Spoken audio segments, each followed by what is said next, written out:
संकल्प और बिल लेकर उपस्थित हुआ हूं। महोदय,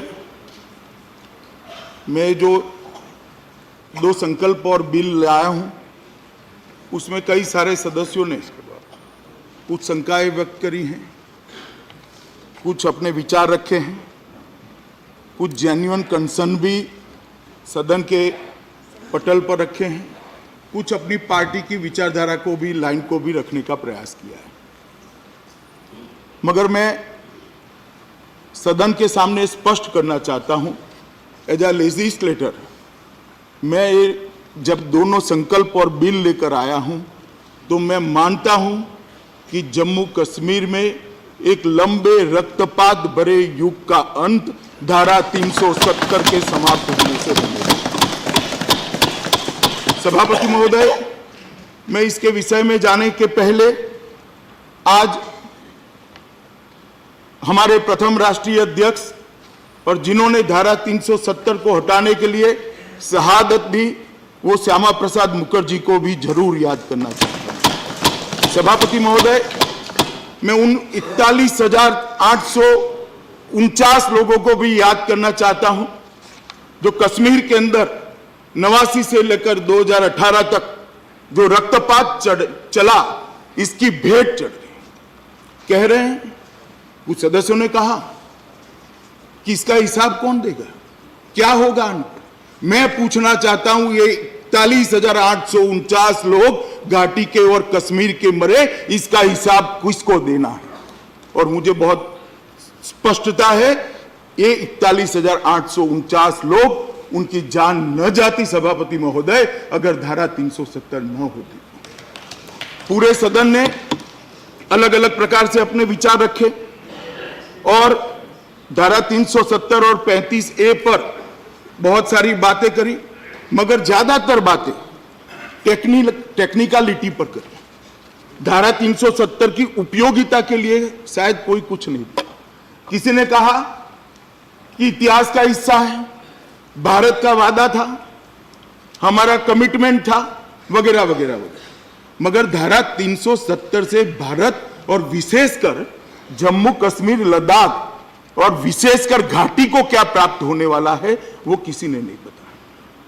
मगर मैं सबसे पहले, सब चीजों को मैं डील करूंगा सभापति महोदय, परंतु सबसे पहले मैं कहना चाहता हूं कि धारा 370 ने जम्मू कश्मीर, लद्दाख और घाटी के लोगों का कितना नुकसान किया है।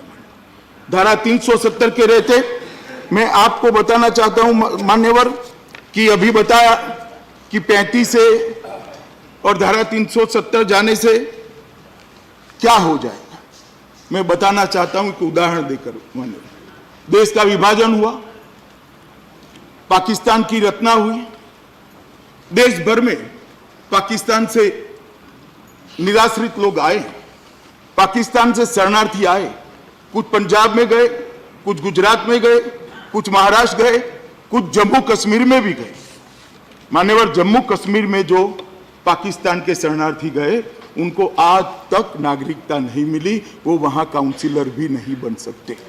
क्या ये उनके साथ अन्याय नहीं है? अन्याय है या नहीं? और देश में क्या हुआ? इस देश को 2 प्रधानमंत्री पाकिस्तान से आने वाले शरणार्थियों ने दिए, श्री मनमोहन सिंह और श्री गुजराल साहब। कोई प्रधानमंत्री तो बन सकता है, और जम्मू कश्मीर में जिसने शरण ली वो काउंसिलर नहीं बन सकता है। ये कहां क्या न्याय है? जो इसके पक्ष में खड़े हुए हैं उनको इसका जवाब देना चाहिए। ये कहां का न्याय है और क्यों ये अन्याय?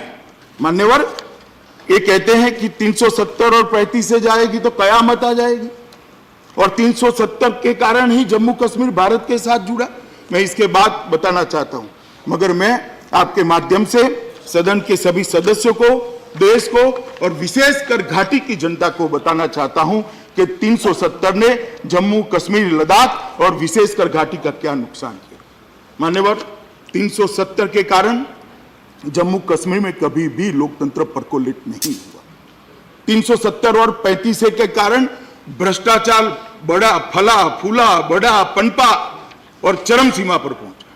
370 और 35 के कारण ही गरीबी घर कर गई, पूरे देश के अंदर विकास दिखाई पड़ता है। घाटी के गांवों को देखते हैं तब हृदय के अंदर संवेदना आती है, आंख में आंसू आते हैं कि आजादी के 70 साल के बाद ये क्यों गुर्बत में जी रहा है, क्यों गरीबी में जी रहा है। मान्यवर, वहां के आरोग्य को भी इतनी सुविधाएं नहीं मिली, आरोग्य की भी, उसका कारण भी 370 है। विकास नहीं हुआ, जम्मू कश्मीर के विकास में बाधक भी 370 है। शिक्षा लेने के लिए जम्मू कश्मीर के बच्चों को देश भर के शिक्षा संस्थानों में जाना पड़ता है, इसका भी कारण 370 है। ये 370 मान्यवर महिला विरोधी भी है, दलित विरोधी भी है, आदिवासी विरोधी भी है और आतंकवाद की जड़ भी 370। मैं देख रहा हूं अभी सामने, मगर मैं सब चीजों का डिटेल जवाब देना चाहता हूं मान्यवर। सबसे पहले मैं लोकतंत्र की बात करूंगा। इस देश के अंदर संविधान का 73वां और 74वां संशोधन आया, मगर चूंकि 370 थी वो जम्मू कश्मीर में अप्लाई नहीं हुआ, जम्मू कश्मीर में अप्लाई नहीं हुआ। देश भर के अंदर स्वर्गीय प्रधानमंत्री राजीव गांधी लेकर आए, मगर जम्मू कश्मीर में अप्लाई नहीं हुआ। जब आजाद साहब मुख्यमंत्री थे तब भी नहीं कर पाए। क्यों नहीं कर पाए? क्योंकि वहां धारा 370 थी और वहां कॉन्सेंसस नहीं बन पाता था। मान्यवर, पंचायत और नगर पालिका के चुनाव होते भी नहीं थे। आज भी वहां पर 73 और 74वां संशोधन लागू नहीं हुआ है। आज ये सदन पास करेगा, कल लोकसभा पास करेगी। 73 और 74वां संशोधन ऑटोमेटिकली जम्मू कश्मीर को अप्लाई। मान्यवर, पंचायत के चुनाव वहां नहीं होते थे, नगर पालिका के चुनाव नहीं होते थे। लेजिस्लेटर सुनकर मैं 25 लोगों ने कहा कि लेजिस्लेशन को क्यों भरोसा में। मैं पूछना चाहता हूं, 40,000 से ज्यादा पंच सरपंच का अधिकार 70 साल तक ले लिया, इसका जिम्मेदार कौन है? इसका जिम्मेदार है 370। माननीय राष्ट्रपति शासन हुआ, राष्ट्रपति शासन में माननीय प्रधानमंत्री जी ने आग्रह किया और जम्मू कश्मीर के पंचायत एक्ट के तहत वहां चुनाव हुए। आज 40,000 पंच सरपंच गांव की सेवा सीधी कर रहे हैं, उनके हाथ में 3500 करोड़ रुपया पहुंचा। यह अधिकार नहीं मिला, मगर कोई नहीं बोलेगा। हमें कहते हैं वोट बैंक की राजनीति कर। क्यों घाटी में सिर्फ मुसलमान रहते हैं? क्या कहना चाहते हैं आप? घाटी में भी मुसलमान भी रहते हैं, हिंदू भी रहते हैं, सिख भी रहते हैं, बौद्ध भी रहते हैं, जैन भी रहते हैं। धारा 370 अच्छी है तो सबके लिए अच्छी है और बुरी है तो सबके लिए बुरी है। हम धर्म की राजनीति नहीं करते। मान्यवर, 3 परिवारों के शासन ने जम्मू कश्मीर को बैन में रखा। जम्मू कश्मीर के अंदर लोकतंत्र को परकोलेट नहीं होने दिया और आज ये राष्ट्रपति शासन के अंदर प्रधानमंत्री जी के अगुवाई में वहां पर चुनाव हुआ। 40,000 पद सरपंच आज काम कर रहे हैं। चुनाव में एक बूंद भी खून की भूमि पर नहीं गिरी, शांतिपूर्ण चुनाव हुआ और 5-5%, 7-7% वोट लेकर ये देश की सबसे बड़ी पंचायत में जो लोग आते हैं, मैं उनको कहना चाहता हूं 50-50% वोटिंग हुआ। ये बात बताती है कि जम्मू कश्मीर की जनता जमहूरियत चाहती है, लोकतंत्र चाहती है। अभी भी मैं कहना चाहता हूं कि एक बार संपर्क बनाइए, राजनीति से ऊपर उठिए, वोट बैंक की राजनीति को किनारे करिए, तो आपको मालूम पड़ेगा कि 370 ने जम्मू कश्मीर का कितना किया। मान्यवर, मैंने कहा जम्मू कश्मीर की गरीबी के लिए, जम्मू कश्मीर की गरीबी के लिए 370 जिम्मेदार है। और मैं कुछ आंकड़े देना चाहता हूं। 2004 से 2019 तक 2,77,000 करोड़ रुपया जम्मू कश्मीर को भारत सरकार की ओर से भेजा गया। 2,77,000 करोड़ रुपया नरेंद्र मोदी पैकेज के अलावा। मान्यवर, नीचे देखते हैं तो जमीन पर कुछ नहीं। मैं इसमें बाद में आता हूं क्यों कुछ नहीं हुआ, मगर 2011 और 12 में भारत में प्रति व्यक्ति भारत सरकार ने 3683 रुपया भेजा, 3,683, और जम्मू कश्मीर में प्रति व्यक्ति 14,255 रुपया भेजा, मगर वहां विकास नहीं हुआ। क्यों नहीं हुआ? क्योंकि करप्शन को कंट्रोल करने वाली एजेंसियों को वहां एंट्री नहीं है। कौन रोकता है? 370 रुपये।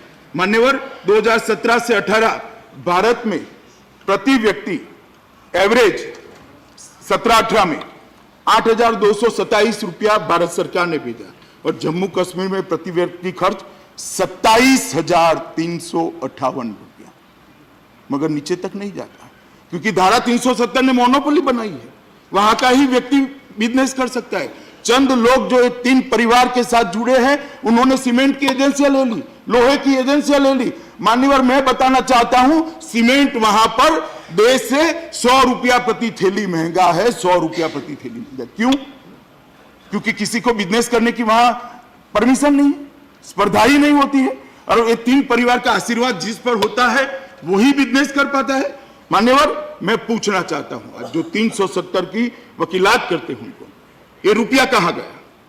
जम्मू कश्मीर बैंक के अंदर ऑडिटर गया, एडमिनिस्ट्रेटर रखा, अच्छे अच्छे को चेहरों पर मैंने मान्यवर सर्दियों में पसीना देखा है।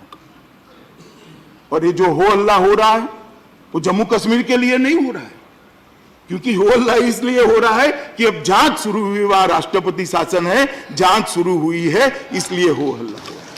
मैं समझता हूं कि इसको एक अलग रंग देना चाहते हैं। और मान्यवर, क्या मिला घाटी के व्यक्ति को? देश आजाद हुआ, देश भर में एवरेज कीमत 1 एकड़ की 3,000 रुपया थी। देश के कई हिस्सों में 30 लाख हो गया, कई हिस्सों में 10 लाख हो गया, कहीं पर 3 करोड़ हो गए, मगर 10 लाख से नीचे शहर के आसपास कहीं पर जमीन का दाम कम नहीं है। और आज जम्मू कश्मीर में क्या है? 3,000 से 30,000 भी नहीं हुआ। जिसके पास भूमि है उसका दाम क्यों नहीं बढ़ा? क्योंकि खरीदारी नहीं है, कोई खरीद ही नहीं सकता है। अब जब कोई खरीद नहीं सकता है तो दाम भला कहां से बढ़ेगा? भाई, क्यों गरीब रखना चाहते? मैं पूछना चाहता हूं कि आप उस व्यक्ति को जिसके पास भूमि है उसको गरीब क्यों रखना चाहते? इसकी वेल्थ को क्यों नहीं बढ़े? राम गोपाल जी कह रहे हैं, मान्यवर, आपके माध्यम से मैं, लखनऊ के आसपास कितना भाव हुआ, कितना रेट हो गया, तो श्रीनगर वाले को राम गोपाल जी अधिकार नहीं है क्या? हमें नहीं देना है क्या? क्यों रोक कर रखना है उसको? मान्यवर, ये गरीबी जो वहां गई है, बढ़ी है, इसका मुख्य कारण धारा 370 और 35 है। मान्यवर, भ्रष्टाचार अथाह हुआ, करोड़ों रुपया, हजारों करोड़ रुपया भारत सरकार ने भेजा, भ्रष्टाचार की भेंट चढ़ गया, और कोई भ्रष्टाचार को कंट्रोल करने वाले कानून वहां पर अप्लाई नहीं होने दे, 370 का उपयोग। मान्यवर, पर्यटन, पूरी दुनिया मानती है कि कश्मीर की घाटी और लद्दाख जमीन पर का स्वर्ग है।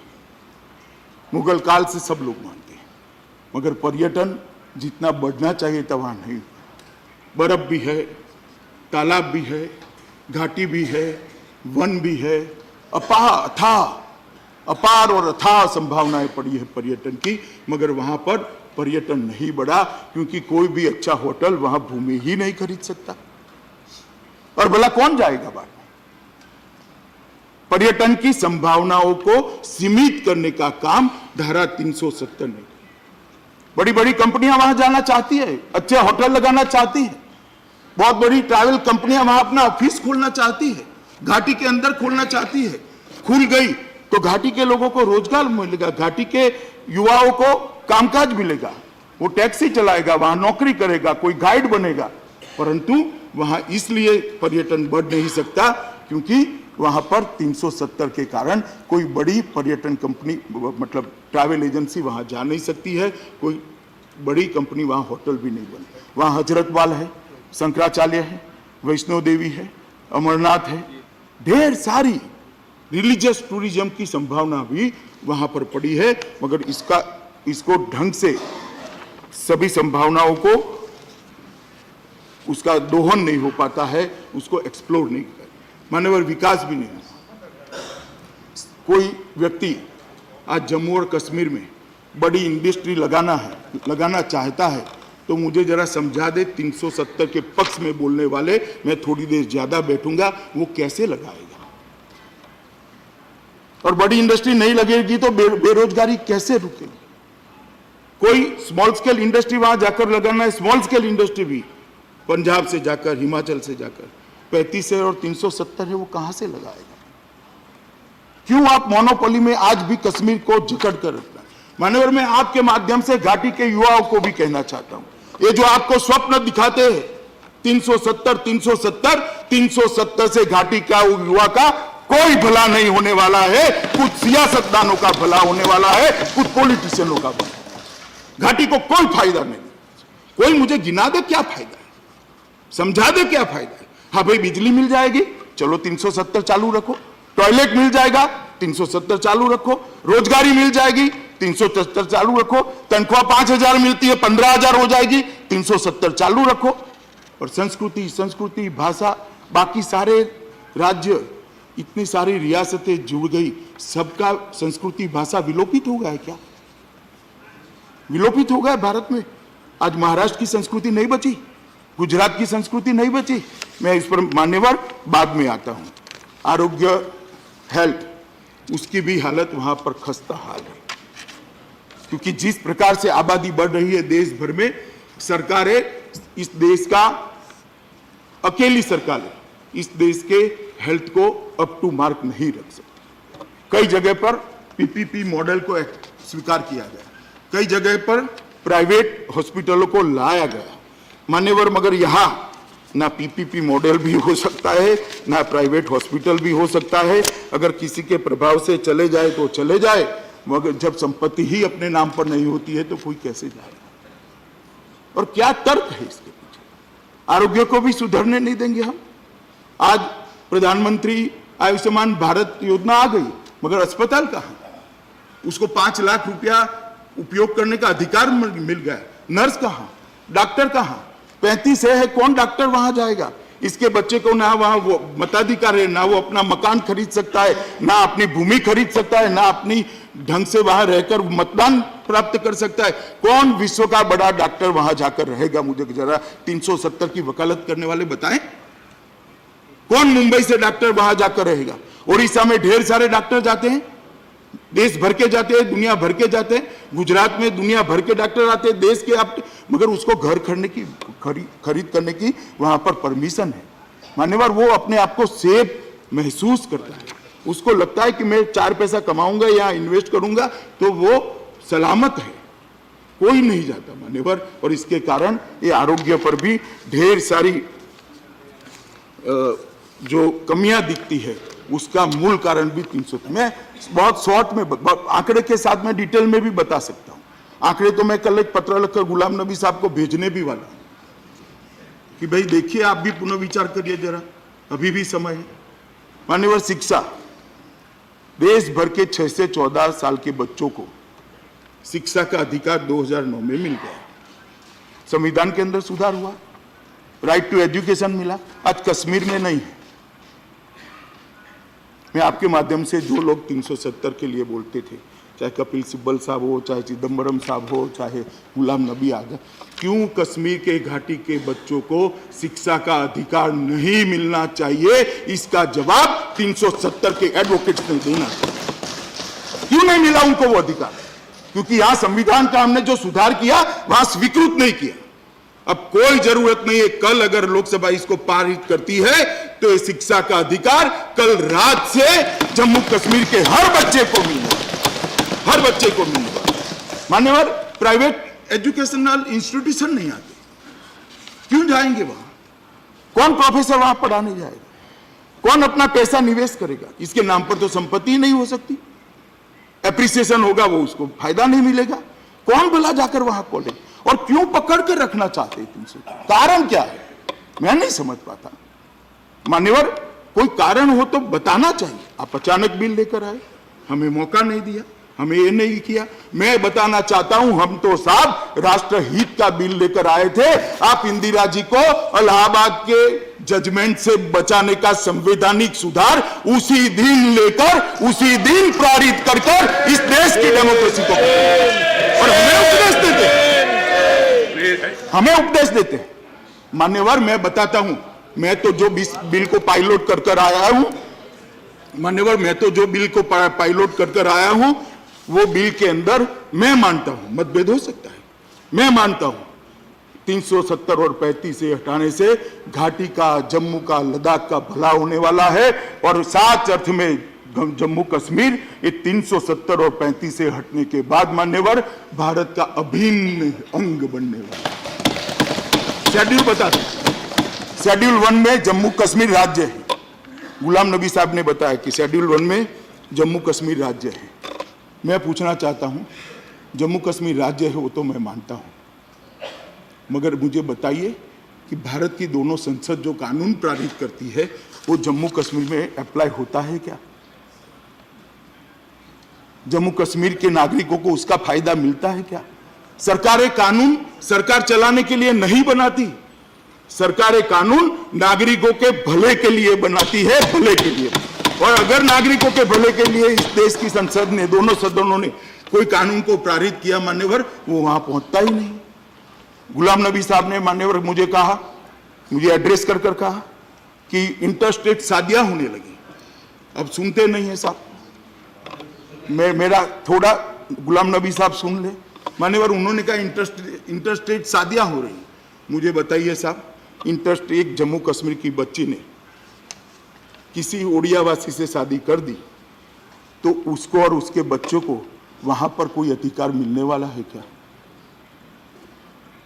आप खुश हो रहे हैं शादियां हो रही है, ये शादियां तो कानून नहीं है फिर भी हो रही है। एक बार खुला कर दो, जम्मू और कश्मीर साच अर्थ में हिंदुस्तान के साथ घुल मिल जाएगा, कुछ नहीं होगा। एक मेंटल बैरियर है, ये वोट बैंक की राजनीति है और एक खामखा बोझ लेकर कुछ लोग घूमते रहते हैं, ये हो जाएगा वो हो जाएगा। मान्यवर कुछ नहीं होने वाला है। मान्यवर शिक्षा के अधिकार को वहां ले जाना है तो भी 370 चाहिए। महिलाओं के सारे अधिकार के कानून जो बने हैं और उनको, महिलाओं को, उनके बच्चों को अगर अधिकार देना है तो भी 370 चाहिए मान्यवर। ये 370 दलित और आदिवासी विरोधी है मान्यवर। मैं पूछना चाहता हूं कि वहां कितना % ओबीसी है मान्यवर। आपके माध्यम से मैं रामगोपाल जी को भी पूछना चाहता हूं कि उनकी पार्टी तो ओबीसी की खैरख्वाह पार्टी है, हमेशा बात करती है। आपको मालूम है रामगोपाल जी, वहां पर ओबीसी को रिजर्वेशन ही नहीं मिल पाता है। ट्राइबल्स को राजनीतिक रिजर्वेशन नहीं मिलता, दलित को राजनीतिक रिजर्वेशन नहीं मिलता। इसीलिए आज बहन मायावती की पार्टी ने इसका समर्थन किया है, इसके पक्ष में वोट। मैं सुन रहा था सरमत मान्यवर, कब तक इनके साथ अन्याय करें? और ये जो ट्राइबल है सिर्फ हिंदू नहीं है, जो कहते थे वोट बैंक, हम वोट बैंक की भाई वो तो गुर्जर है, मुस्लिम गुर्जर है, उनको भी रिजर्वेशन से वंचित करा है। कोई ये तो समझा दे प्राप्त क्या होगा। बिल 11 बजे लिए, 11 बजे चर्चा कर ली, 370 ऐसे ही आप बदल देते हो। कहते कि कॉन्स्टिट्यूशनली ठीक नहीं है। मुझे भी मालूम है कि साहब कुछ पार्टियों ने एनजीओ की ब्रिगेड बनाकर रखी है और ये बिल को चैलेंज करेंगे, मुझे भी मालूम है। और मैं मान्यवर आपके माध्यम से सदस्यों को कहने आया हूं, कोई भी लीगल स्क्रूटिनी से इस बिल को कोई कुछ नहीं होने वाला है। हर लीगल मान्यवर दलित, आदिवासी, ट्राइबल, इसके लिए कहीं पर कोई व्यवस्था नहीं हो पाई है। इसका कारण भी 370 है। अब मान्यवर मैं आता हूं आतंकवाद पर। मान्यवर आतंकवाद बढ़ा, जन्मा, पनपा और चरम सीमा पर भी पहुंचा, अब धीरे धीरे नीचे आ रहा है। मगर इसके जड़ में हमने जाना पड़ेगा। मैं आपको बताता हूं मान्यवर, समय समय पर ये 370 के भूत ने वहां अलगाववाद को मानने वाले युवाओं के मन में उनको गुमराह कर कर एक बड़ी नाराजगी की भावना खड़ी की।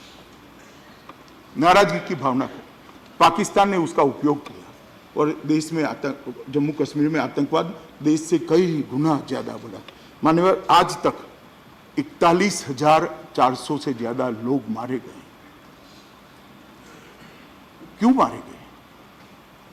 और मैं पूछना चाहता हूं कि आप कह रहे हैं कि आपकी पॉलिसी ठीक नहीं है, हमारी पॉलिसी ठीक नहीं, चलो एक मत हो सकता है, मगर आपकी पॉलिसी ने क्या किया? किसकी पॉलिसी के कारण 41,894 लोग मारे गए? पॉलिसी किसी ने नहीं बदली। जवाहरलाल जी जो चालू कर आए थे वही पॉलिसी चल रही है। किसकी जिम्मेदारी है इसकी? क्यों मारे गए? मान्यवर, स्वायत्तता की मांग उठी। पाकिस्तान 3 युद्ध हारने के बाद 1988 में जनरल जियाउल हक ने ऑपरेशन टोपैक को स्वीकृति दी। इसके अंदर भी 370 का उल्लेख है। उन्होंने कहा है ये 370 कलम जब तक है तब तक कश्मीर का युवा भारत के साथ जुड़ नहीं सकता। एक ग्रुप ऐसे खड़े करिए जो कश्मीर के युवा को गुमराह करे और भारत की मेन स्ट्रीम से अलग करे। और ये 88 में ऑपरेशन टोपैक की शुरुआत हुई। 89 से यहां पर आतंकवाद शुरू हुआ।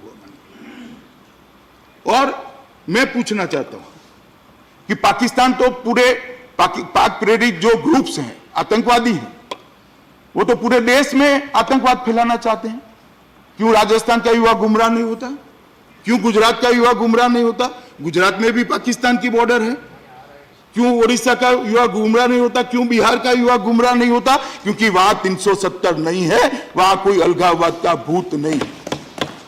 मान्यवर, 370 नहीं, समय समय पर जब भी आतंकवाद खत्म होने की कगार पर आता है, 370 को लेकर कुछ लोग ये चीज को बढ़ाना शुरू करते हैं। और मैं मानता हूं मान्यवर, हुर्रियत, ISI, घुसपैठिए, इस सब लोगों ने कश्मीर के युवाओं को गुमराह करा है।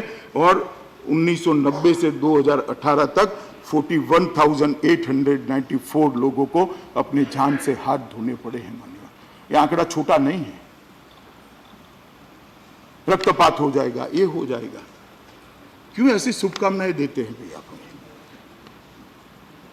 हम एक नया प्रयोग करें, आप कहिए कि भाई चलो सब अच्छे से हो, शांति से हो। क्या संदेश जाएगा घाटी में? आप यहां खड़े होकर कहोगे रक्तपात हो जाएगा? हम क्या ये सदन रक्तपात कराना चाहता है? ये सदन घाटी में क्या संदेश डालना चाहता है?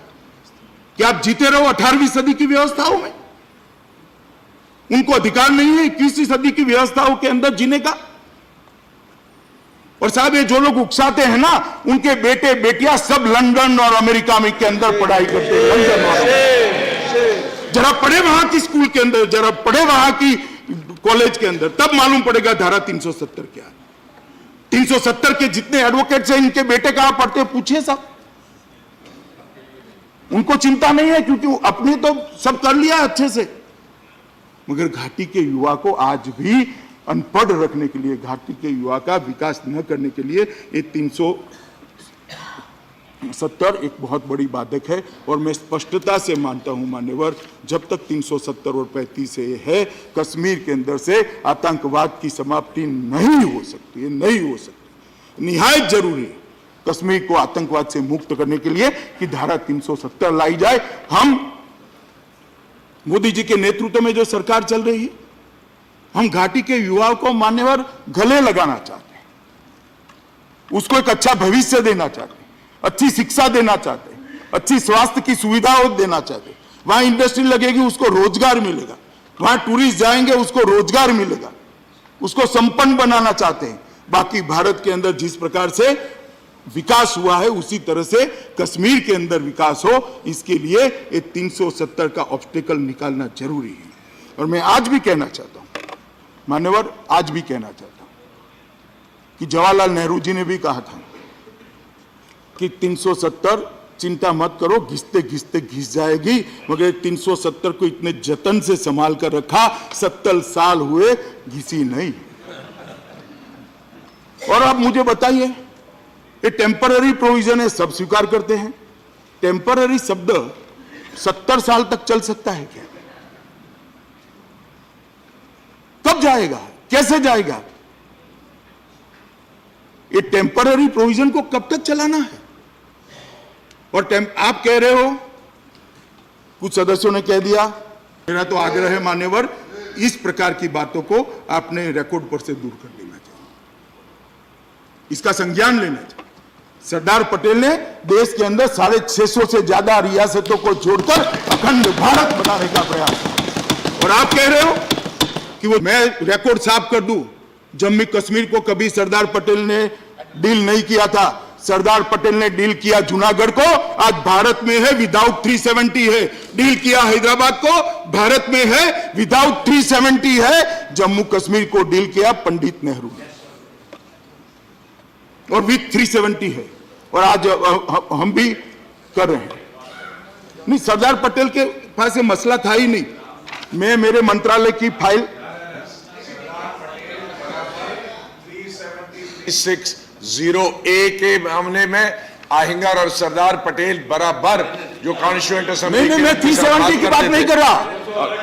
पाकिस्तान को देने के लिए कहा वो विषय। मान्यवर, मैं स्पष्टता कर दूं फिर से, गुलाम नबी आजाद ध्यान से सुनते नहीं है, शायद वो रीथिंकिंग करे, मेरी बात सुन करके 370 के पक्ष में वोट डालना, इसलिए ध्यान से सुन नहीं रहे। मान्यवर, मैं बताता हूं आपको कि मैंने ये नहीं कहा कि कॉन्स्टिट्यूएंट असेंबली ने किसने क्या कहा, ये मामले को कौन देख रहा था, इसमें कहीं सरदार पटेल साहब का जिक्र ही नहीं है, दखल भी नहीं। और मैं बताता हूं मगर रखो, जरा भी दखल नहीं। पंडित नेहरू अमेरिका में थे और ये 370, मैं 370 की बात नहीं कर रहा। 370 डिस्कस अभी भी आप समझ रहे हैं। आहिंगर और सरदार पटेल और मौलाना आजाद 370 के बारे में नहीं, मैं 370 के बारे में कह ही नहीं रहा, भारतीय संघ के साथ संधि के बारे में कह रहा हूं। इसमें कहीं भी और भी सरदार पटेल नहीं थे। मान्यवर, मेरा विनम्रता से कहना है कि 370 है, ये आतंकवाद की झनक है, इसलिए 370 का जाने का समय आ गया है। और अगर आज 370 नहीं जाती है तो आतंकवाद को हम जम्मू कश्मीर से नाबूद नहीं कर पाएंगे। मान्यवर, कुछ लोगों ने कहा कि 370 जम्मू कश्मीर को भारत के साथ जोड़ती है। स्पिरिट से देखा जाए तो वो ठीक है, मगर मैं दो तिथियां कहना। महाराजा हरि सिंह द्वारा 27 अक्टूबर 1947 में instrument of accession of Jammu Kashmir में साइन किया गया। वो कब करा? 27 अक्टूबर 1947 में, और 370 1949 में आई। भारत के साथ जुड़ाव का 370 से कोई लेन देन नहीं है मान्यवर, ये भ्रामक प्रचार किया गया है। मान्यवर, कहते कि 370 नहीं रहेगी तो भारत से जम्मू कश्मीर अलग हो जाएगा। मेरी समझ में नहीं आता मान्यवर कैसे अलग हो जाएगा। और मैं घाटी के लोगों को कहना चाहता हूं, इस देश में बहुत सारी रियासतें थी, 370 के बगैर, 35 के बगैर भारत के साथ घुल मिल गई, मगर सबने अपनी अपनी संस्कृति बनाकर रखी। मराठियों ने, महाराष्ट्र ने अपनी संस्कृति बनाकर रखी, भाषा भी संभाल कर रखी। गुजरात ने अपनी संस्कृति बनाकर रखी है, भाषा भी संभाल कर रखी है। तमिलनाडु ने अपनी संस्कृति बनाकर रखी है, अपनी भाषा को भी वो प्रोटेक्ट करते हैं। तेलुगु राज्यों ने अपनी संस्कृति बनाकर रखी है, अपनी भाषा को। 370 कहां से, किस प्रकार से आपकी संस्कृति को प्रोटेक्ट करता है, मेरी ये समझ में नहीं आता है। वो प्रोटेक्ट करता है केवल और केवल 3 सियासतदानों के परिवार को प्रोटेक्ट करता है, वो नहीं चाहता। और 370 को पूरे देश के अंदर वोट बैंक का मुद्दा बनाया हुआ है। और गुलाम नबी साहब ने कहा कि यहां तो बम फूट गया सुबह, मैंने बम फोड़ दिया कि 370 ये 33 से ये सब लेकर आया। मुझे तो मालूम नहीं पड़ता साहब, 1950 से मेरे पार्टी के अंदर हर घोषणा पत्र में के अंदर है कि हम 370 को निकाल देंगे। इस बार भी था, क्योंकि हमारा शुरू से मानना है कि जम्मू कश्मीर के हित में नहीं है, भारत के हित में तो नहीं ही है, मगर जम्मू कश्मीर के हित में भी नहीं है, और विशेषकर घाटी के हित में नहीं है मान्यवर। इसलिए मैं मानता हूं कि 370 तुरंत जानना चाहिए। मान्यवर, 1964 के अंदर लोकसभा के अंदर एक चर्चा हुई थी, लोकसभा के अंदर चर्चा हुई, इसमें राम मनोहर लोहिया जी ने एक बहुत, आपके माध्यम से मैं राम गोपाल जी को थोड़ा याद, लोहिया जी की बात कर रहा हूँ, राम मनोहर लोहिया जी ने कहा कि जब तक धारा 370 है, भारत और कश्मीर का एकीकरण नहीं हो सकता है, एक रूपता नहीं आ सकती है। मधुलिमिया ने कहा, सरजू पांडे ने कहा, एच.ए. मुखर्जी ने कहा, इंदर मल्होत्रा ने कहा, समनानी ने कहा, अब्दुल गनी कश्मीर के ही मुस्लिम सांसद थे, उन्होंने कहा, गोपाल दत्त मैंगी ने भी कहा, श्यामलाल सराफ ने कहा, और कांग्रेस के 14 संसद सदस्यों ने भी कहा। सदन को स्थगित कर दिया, उस वक्त भी रूल का भंग हुआ था, सदन को स्थगित कर दिया।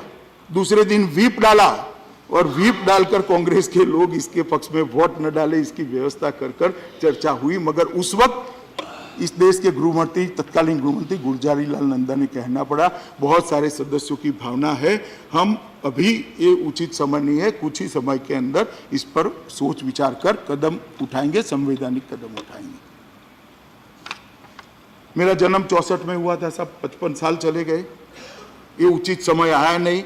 उचित समय तब आया जब श्री नरेंद्र मोदी इस देश के प्रधानमंत्री। मान्यवर, इसमें कोई उचित समय की जरूरत नहीं थी, पॉलिटिकल विल चाहिए थी। मत बैंक की राजनीति से ऊपर उठकर देश के लिए फैसला करने का जिगर चाहिए था, और वो जिगर हमारे प्रधानमंत्री नरेंद्र मोदी। और मान्यवर, ये पॉलिटिकल विल के कारण ही आज 370 को सीज करने का प्रस्ताव लेकर मैं इस सदन के सामने आया हूं। मान्यवर, 370 का बहुत सारा अच्छा बुरा उपयोग दुरुपयोग भी हुआ है। मैं एक छोटा सा उदाहरण देना चाहता हूँ। इमरजेंसी आई सर, इंदिरा जी एक प्रस्ताव लेकर आई कि सारे विधायक मंडल और सारी संसद का कालखंड 6 साल कर देंगे। तब से जम्मू कश्मीर असेंबली ने 370 होते हुए उसको एडॉप्ट कर दिया और 6 साल कर दिया। बाद में मोरारजी देसाई आए, मोरारजी भाई आए, उन्होंने डू अनडू कर दिया, 6 साल से फिर से 5 साल किया। मगर 370 के कारण वहां 5 साल नहीं हुआ, आज भी 6 साल ही है। इस प्रकार से अगर आप इसको ऑपरेट करोगे तो मैं मानता हूं मान्यवर कि ठीक नहीं होगा। काफी सारे सदस्यों ने काफी सारी बात जानना चाही। प्रसन्न आचार्य जी ने कहा कि अगर ये प्रस्ताव पारित होता है तो आप रिजर्वेशन का बिल लेकर क्यों आए। मैं प्रसन्न आचार्य जी को स्पष्टता करना चाहता हूं कि रिजर्वेशन का बिल लेकर मैं इसलिए आया हूं कि सदन में तो आज पास हो जाएगा साथ में, मगर वहां का सदन क्या करेगा मुझे मालूम नहीं है, इसलिए मैं लेकर आया हूं। अगर वहां का सदन भी पास कर देगा तो मैं रिजर्वेशन के बिल को नहीं मूव करूंगा, क्योंकि रिजर्वेशन के बिल को मूव करने की जरूरत ही नहीं होगी। 10% रिजर्वेशन ऑटोमेटिकली जम्मू कश्मीर को अप्लाई करेगा। और उस सबसे पहली शुरुआत स्वपन दास जी ने कहा 370 के लिए संवैधानिक सुधार की जरूरत है या नहीं है। स्वपन दास जी, नहीं है।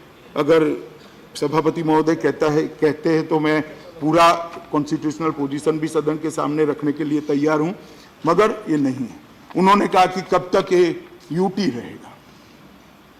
मान्यवर, मैं गुलाम नबी साहब और जितने सारे लोगों ने, बहुत सारे लोगों ने यूटी बनाने पर अपनी आपत्ति दर्ज करी। मैं निश्चित रूप से उनको आश्वस्त करना चाहता हूं कि जैसे ही नॉर्मल परिस्थिति हो जाएगी, उचित समय आएगा, हम इसको फिर से स्टेट बनाने के लिए हम उठाएंगे।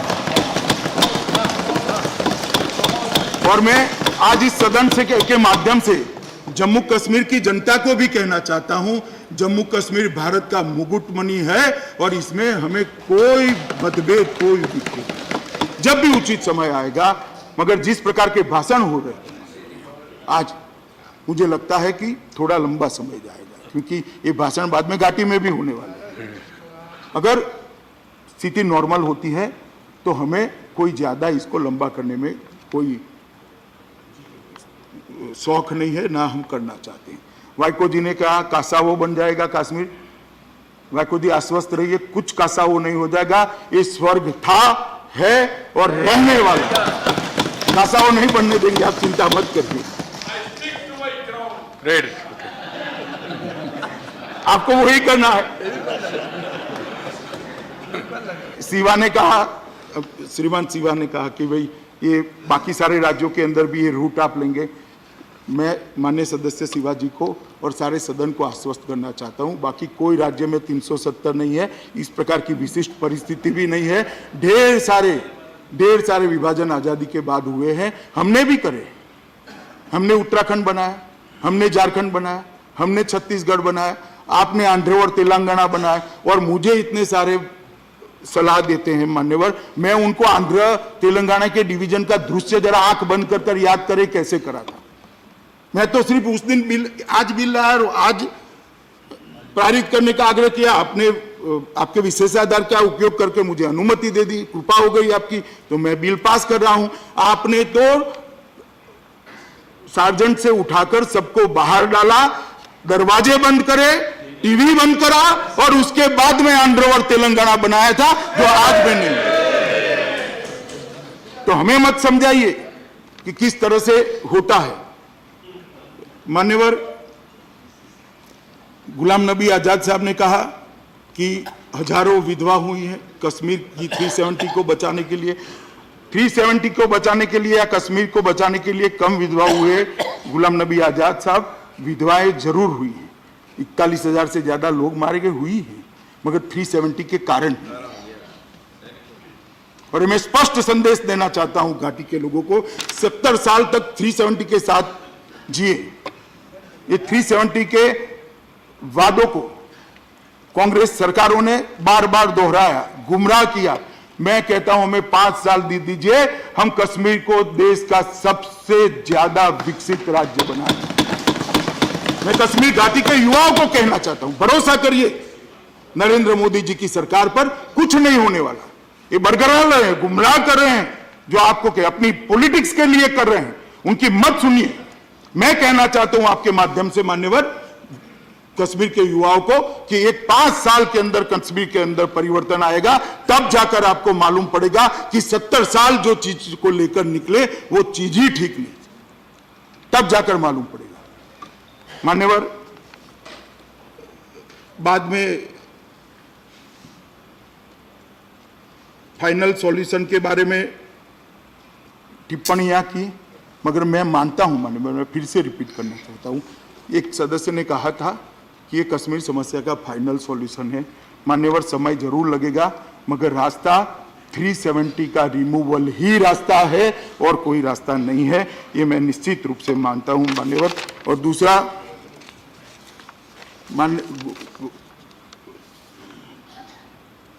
चिदम्बरम जी ने सवाल किया कि 370 का उपयोग 370 के सुधार के लिए कैसे कर सकते हैं। जो कॉन्स्टिट्यूशन ऑर्डर आया है चिदम्बरम जी, 367 रेड विथ 371D है। आप एक बार ध्यान से उसको देख लीजिएगा तो कॉन्स्टिट्यूशन ऑर्डर की वैधता आपको भी मालूम हो जाएगी।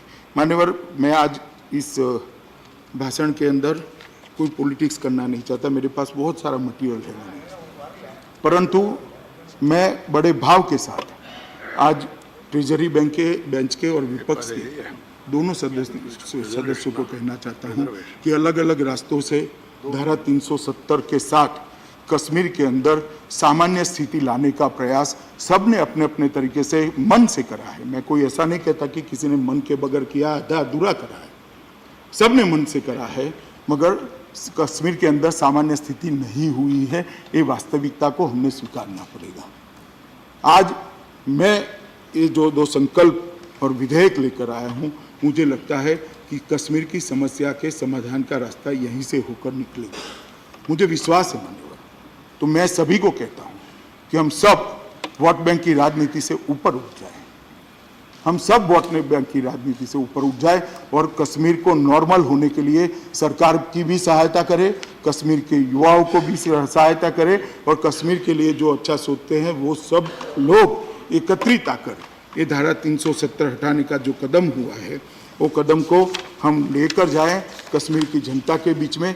और ये सदन यूनाइटेड होकर, सदन की काफ़ी सारी पार्टियां, आमतौर पर हमारे साथ मान्यवर जो पार्टियां नहीं रहती हैं, ऐसी पार्टियों ने भी आज समर्थन में भाषण करे।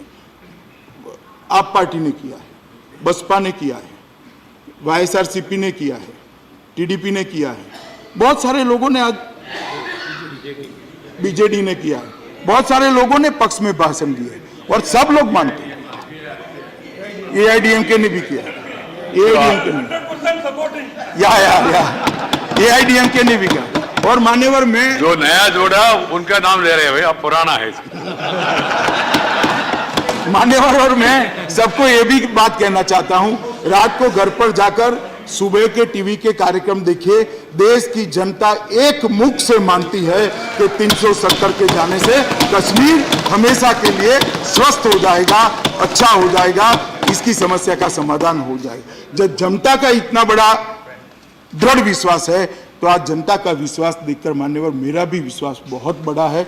मैं तो पहले से मानता हूं कि 370 कश्मीर को नॉर्मल बनाने के लिए सबसे बड़ा हर्डल है, और मुझे ये भी मालूम है अगर वोट बैंक की राजनीति करना कुछ पार्टियों ने चालू करा तो इसको चैलेंज कर और उसके रास्ते में हर्डल भी खड़े किए जाएंगे। सारे हर्डल को पार करते हुए मान्यवर ये 2 संकल्प और एक जो बिल है वो तीनों, और चौथा रिजर्वेशन का बिल, ये तीनों बिल मान्यवर कश्मीर को नॉर्मल बनाने की दिशा में आगे जाएंगे।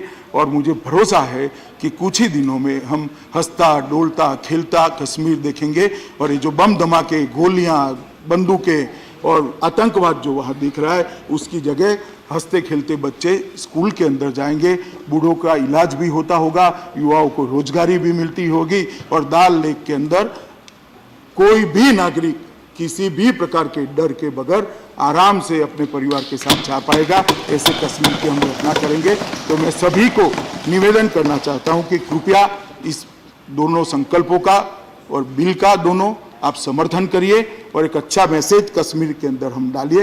इतनी करबद्ध विनंती कर मैं मेरी बात को समाप्त करता हूं।